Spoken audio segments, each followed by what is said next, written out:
Fight Night on DAZN, brought to you by that prize guy.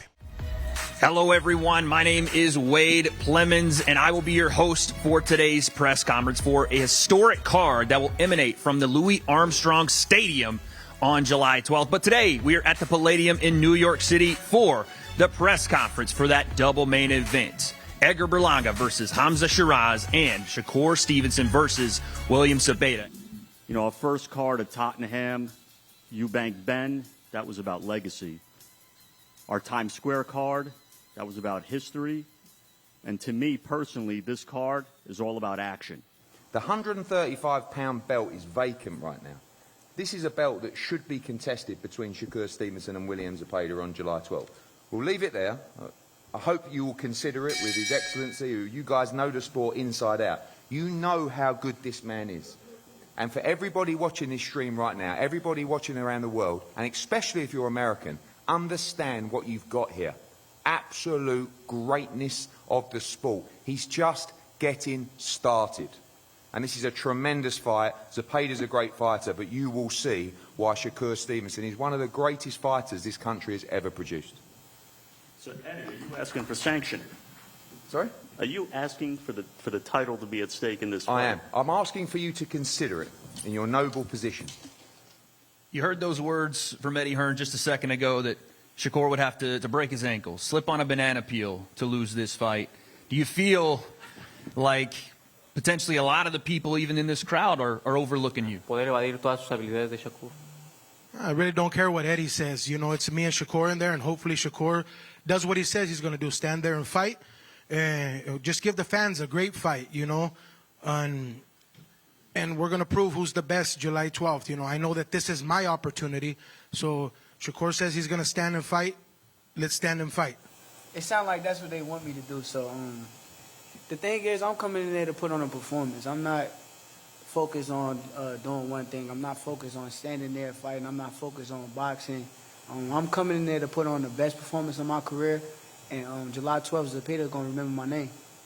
It's cool, but I don't get too caught up in it. I'm not trying to get caught up into like a trap to where it's like I'm thinking so highly of myself that I'm not going to put in the work for the fight. I'm also know that I'm not sleeping on William Zepeda. I understand that this is a fighter in front of me that been waiting on this opportunity his whole life. I knew Zepeda back when I was like 16, 15 years old, and he was focused then, and I understand right now this is his moment too. So at the end of the day, I gotta go lock in, and I gotta step on him. Man. That's what I'm coming to do. Como la de Madrid Taylor contra Chávez. I've always been a fighter that's been known to be very disciplined, very focused. This is not the exception. This is the biggest fight of my life, the greatest opportunity that I have. I want to be known as a Mexican legend, not only a Mexican legend, but a legend in the sport of boxing. I look at this fight like a movie, you know, almost like the Mildred Taylor versus Chavez, and I just want that type of fight. I just want to give the fans, what they want. Both camps have said this fight's probably not going past 6 rounds. Am I safe to say you're predicting a knockout here?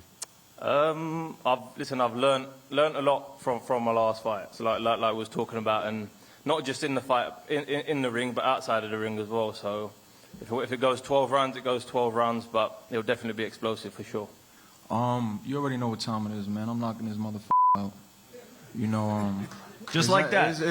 Listen, we in New York. This is my backyard. You know what I'm saying? His manager, that's his manager over there that was talking to you? Yeah, that is tripping. He bugging out. He's saying that Sheeraz gonna knock me out, and not even his own fighter believe that. You know what I'm saying? So at the end of the day, man, we here. You know, he said we overlooking him. I don't overlook no fighter. You know what I'm saying? You see what happens. Listen, you're already talking about the Canelo fight, bro. Shut up. You're already talking about the Canelo fight. Listen. You gotta gift your last fight, bro. You gotta gift your last fight. You know that. You lost that shit. Even your trainer knew that you lost the fight, bro. Listen, we're not talking about the past. Your trainer even knew you lost the fight, bro. Your trainer even knew you lost the fight. And now you picked up Andy Lee, which I knocked his fight out. We went to broke his face, broke everything in his face, broke every bone in his face.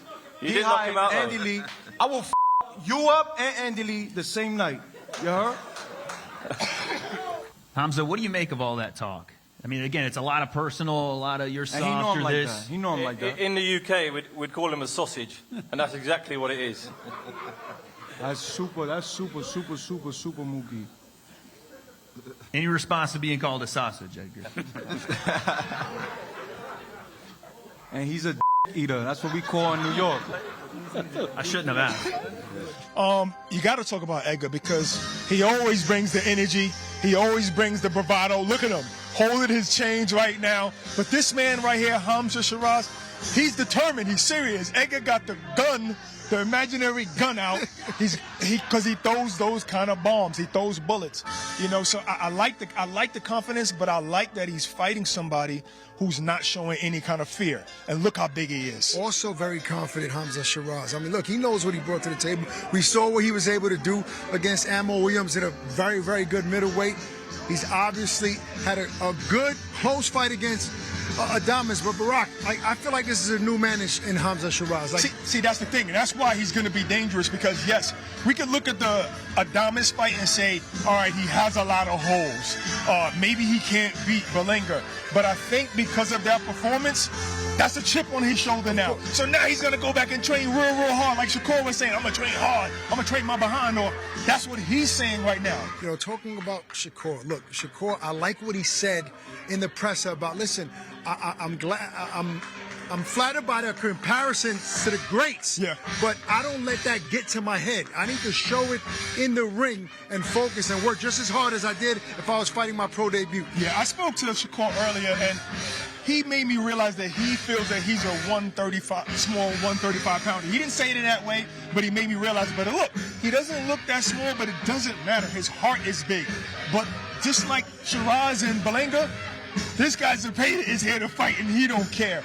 And this is the kind of guy that Shakur will need if he wants to prove the naysayers wrong. Of course, this is a guy that's going to throw so many punches, probably more punches than Shakur has ever faced. And here's Shakur taunting Zepeda. He's ready to prove to the world that, hey, listen, I'm not just a defensive skill boxer. I'm an entertainer, and I'm trying to entertain everybody on July 12th here in New York City and Louis Armstrong Stadium. Barack, I love that venue. I love what His Excellency is doing at the Ring. This is the Ring Magazine 3, Barack, all historic events, and this is going to be no different. Ring Magazine 3. Yeah, no doubt. I like that.